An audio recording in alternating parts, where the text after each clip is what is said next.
नमस्कार दोस्तों, स्वागत है आप सभी का पाथफाइंडर पर। तो दोस्तों, गालवान क्राइसिस के बाद आपको मालूम है भारत में काफ़ी ऐप्स को बैन किया गया था और उसमें से मुख्यतः वो ऐप्स जो कि चाइनीज ओरिजिन के थे उनको भी टारगेट किया गया था और उनको बैन किया गया था on the grounds of national security.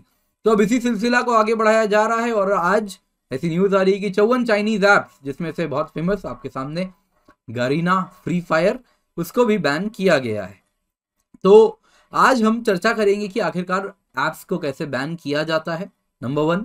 Number 2, क्या है provision section 69A of IT act और इनमें से कौन से ऐप्स को बैन किया गया है उस पर भी हम चर्चा करेंगे। मुख्यतः चाइनीज हैं, सारे चाइनीज नहीं है। जैसे गरीना फ्री फायर की बात करूं तो बताया जाता है वो सिंगापुर से। अब उसके बारे में डेप्थ में मैंने देखा नहीं है, बैकएंड कहाँ से वो घूम फिर के कौन सी कंट्री ऑफ ओरिजिन है, पर जो भी है ओवरऑल ऊपर से जो दिखता है इसके बारे में न्यूज़ है, इट्स फ्रॉम सिंगापुर। बाकी आप मुझे कमेंट में ज़रूर बताइएगा, मैं पढ़ूंगा अगर आपने रिसर्च की है और बैकएंड वो कहाँ से आ रही है। जो भी है, एग्जाम पॉइंट ऑफ व्यू से section 69A of IT act जानना बहुत ज़रूरी है। क्या होते हैं इंटरमीडियरीज और कैसे गवर्नमेंट इंटरमीडियरीज के थ्रू ऐप्स को बैन करती है, उसी पर आज हम मुख्यतः चर्चा करने वाले हैं। तो न्यूज़ में क्या है? न्यूज़ में है government to ban 54 Chinese apps that pose threat to national security. Not all of them are Chinese, many of them are Chinese from the backend, याद रखिएगा। तो इस पर न्यूज़ है, काफ़ी ज़्यादा चर्चा की जा रही है। आज की क्लास में इसी पर चर्चा करते हैं। दोस्तों, मेरा नाम किंजल चौधरी है। आप मुझसे मेरे टेलीग्राम चैनल पर जुड़ सकते हैं, जहाँ पर लेक्चर के बाद आपको पीडीएफ अपडेट्स भी मिल जाएंगे। तो न्यूज़ में क्या है? न्यूज़ में union ministry of electronics and information technology ने कहा है कि कुछ चाइनीज ऐप्स हैं जिनको बैन किया जा रहा है, जिनमें से टेंसेंट, अलीबाबा, नेटीज, इन सब के काफ़ी ऐप्स हैं। हुआ यूं था कि पहले भी बैन किया गया था 2020 में, फिर इन्हीं ऐप्स को रीब्रांड करके फेस लिफ्ट करके नए तरीके से ले आया गया था। तो अब इनको वापस से बैन किया जा रहा है। इनमें से काफ़ी ऐप्स हैं। एक तो शायद आप जानते भी होंगे, गरीना फ्री फायर। कुछ ब्यूटी प्लस वाले ऐप्स हैं, beauty camera, feed selfie, beauty camera, selfie camera. वैसे ही आप देखें तो equaliser and bass booster, cam card and अलग अलग ऐप्स हैं, जो कि जिनमें से काफ़ी फेमस ऐप्स भी हैं। ब्यूटी प्लस वाले ऐप्स हो गए या फिर गरीना फ्री फायर हो गया, जिनको बैन किया जा रहा है। किसने किया है? Ministry of electronics and information technology के द्वारा ये डायरेक्टिव आई है।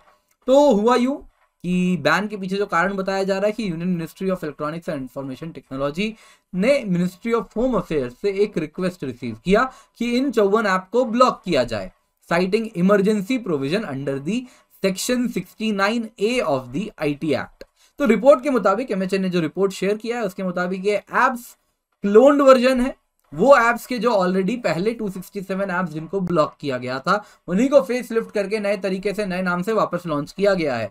तो इन एप्स में वही समस्याएं अभी भी है, प्रिवेसी इशू हो गया, सिक्योरिटी थ्रेट्स हो गए, जो कि प्रीवियसली ब्लॉक्ड ऐप्स में थे। तो इसी की कहानी को आगे बढ़ाऊं तो जो ऐप्स की बात अगर हम करें तो जो मिनिस्ट्री ने कहा है कि इन ऐप्स में ये कई क्रिटिकल परमिशन यूजर से ले लेते थे और सेंसिटिव यूजर डेटा को कलेक्ट किया करते थे। ये रियल टाइम में डेटा कलेक्ट करते थे और संभावना थी कि इनको मिसयूज किया जाया जा सकता है और इनको ट्रांसमिट किया जा रहा था उन सर्वर्स में जो कि हॉस्टाइल कंट्री, नाम नहीं लिया गया, हॉस्टाइल कंट्री में वो सर्वर्स लोकेटेड थे। अब उन सर्वर्स में इन डेटा जो कि ह्यूज पर्सनल डेटा है, इनको माइन किया जा रहा है, कोलेट किया जा रहा है, एनालाइज किया जा रहा है और प्रोफाइलिंग की जा रही है। प्रोफाइलिंग करके इस डेटा के थ्रू आइडेंटिफाई किया जा सकता है कि वो एलिमेंट्स जो कि भारत की सोवरेनिटी इंटीग्रिटी के खिलाफ हैं, उनको आइडेंटिफाई कर सकते हैं, जो कि नेशनल सिक्योरिटी के खिलाफ इनको ब्रेन वॉश करके अन्य प्रकार से यूज किया जाया जा सकता है।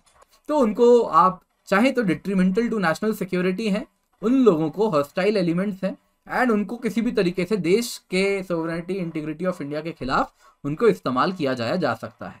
ये ऐप्स की अगर मैं बात करूं तो जो डेटा है, न्यूज़ है, उसके मुताबिक इनको एस्पियोनाज एंड सर्वेलेंस एक्टिविटीज़ के लिए भी इस्तेमाल किया जा रहा है। यूज़र से कैमरा, माइक, इन सारे की लोकेशन ले ली इन सारे की परमिशन ले ली जाती है, इंक्लूडिंग जीपीएस, इनकी परमिशन ले ली जाती है और इसके बाद इनको मैलिशियस नेटवर्क एक्टिविटी में इनको यूज किया जा सकता है, यानी एक नोड की तरह नेटवर्क में अलग अलग काम के इस्तेमाल में लाया जाया जा सकता है।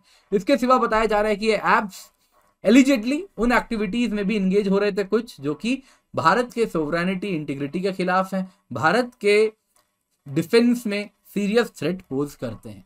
तो ये जो बैन हुआ है दोस्तों, एग्जाम पर्सपेक्टिव से अगर हम बात करें तो ये हुआ है under the section 69A of the IT act 2000। तो इसको इंट्रोड्यूस किया गया था section 69A of IT act. ए से आप समझ पा रहे होंगे कि बाद में आया है, तो एक अमेंडमेंट था 2008 में जब इसको इंट्रोड्यूस किया गया है। तो इस अमेंडमेंट यानी सेक्शन 69A के मुताबिक आप देखें तो पावर्स दी गई थी यूनियन गवर्नमेंट को, जो कि चाहे तो गवर्नमेंट को पावर कर देता है, अलाउ करता है कि वो किसी भी इंटरमीडियरी को आदेश दे सकते हैं सर्टेन थिंग्स को ब्लॉक करने का, कि वो पब्लिक एक्सेस इन चीजों की ब्लॉक कर सकते हैं। अगर वो जो एलिमेंट है जिसको ब्लॉक नहीं किया जाए तो देश के सोवरेनिटी इंटीग्रिटी को खतरा है, डिफेंस को खतरा है, सिक्योरिटी ऑफ स्टेट को खतरा है, friendly relations with foreign states को खतरा है, पब्लिक ऑर्डर को खतरा है, या फिर उससे इंसाइटमेंट हो सकता है।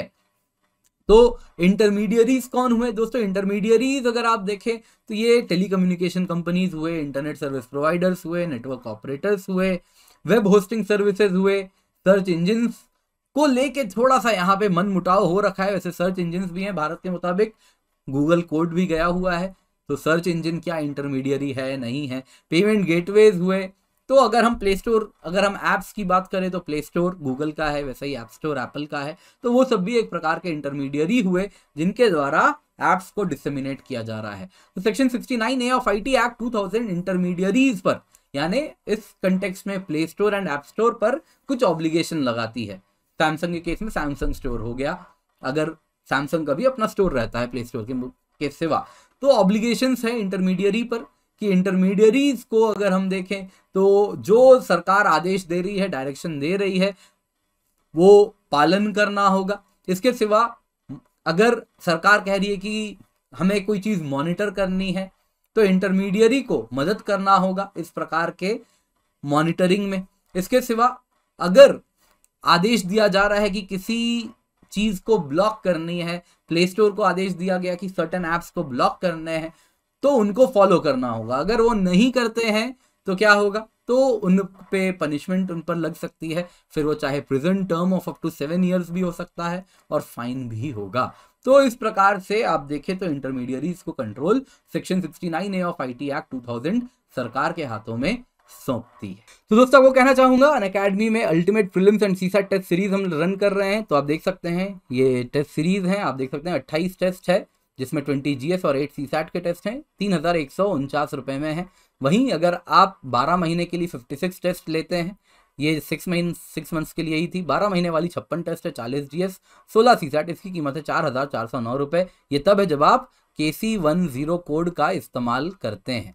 तो याद रखिएगा KC10 कोड से ही आपको ये 10% ऑफ मिल रहा है। इसके सिवा बहुत सारे टेस्ट सीरीज के फीचर्स हैं, इसमें ट्रैकर्स हैं, इंडिकेटर हैं, आप कैसे परफॉर्म कर रहे हैं, पर्सनलाइज्ड रिपोर्ट आपका बन रहा है, मल्टीपल टाइम्स आप एक टेस्ट को अटेम्प्ट कर सकते हैं। इसके सिवा न्यू कॉम्बो वीक भी हम रन कर रहे हैं, फ्लैट 22% ऑफ विद कॉम्बो और 10% विद एजुकेटर्स कोड KC10 आपको मिल रहा है। 18 मंथ्स प्लस कॉम्बो की कीमत है 63,898 रुपीज़, 18 मंथ्स आइकनिक कॉम्बो है 76,176 रुपीज़। आइकनिक सब्सक्रिप्शन है, 1-to-1 लाइव मेंटरशिप है, मेंस क्वेश्चन आंसर प्रैक्टिस है, स्टडी प्लानर है और ओपन हाउस में आप बोल भी सकते हैं। इसके सिवा CSE कॉम्बैट सीसैट स्पेशल हम रन कर रहे हैं, KC10 कोड का फायदा उठाएं। प्लस सब्सक्रिप्शन की 1 साल की कीमत है 46,791 रुपीज़, 1 साल की आइकनिक की कीमत है 67,041 रुपीज़। ये सारी कीमतें तब है जब आप KC10 कोड यूज़ करते हैं, यानी वो कोड जिससे आपको गाइडेंस एंड मेंटरशिप भी मिलती है। 1 साल की कीमत है ऑप्शनल की 24,750 रुपए।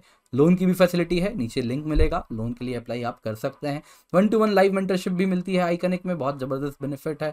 तो आप देख सकते हैं बुक्स भी मिल रहे हैं, साथ साथ आपको सब डिस्कस भी कर सकते हैं, डाउट सॉल्विंग भी हो रही है। फ्री मेगा टेस्ट सीरीज है, इसका हिस्सा बन सकते हैं। UPSC बैचेस हम रन कर रहे हैं, हिंदी इंग्लिश बाइलिंगुअल 1 साल 2 साल के अलग अलग बैचेस हैं, तो इनका फायदा जरूर उठाएं। मिशन 2 ईयर बैच कोर्स आप देख सकते हैं स्क्रीन पर।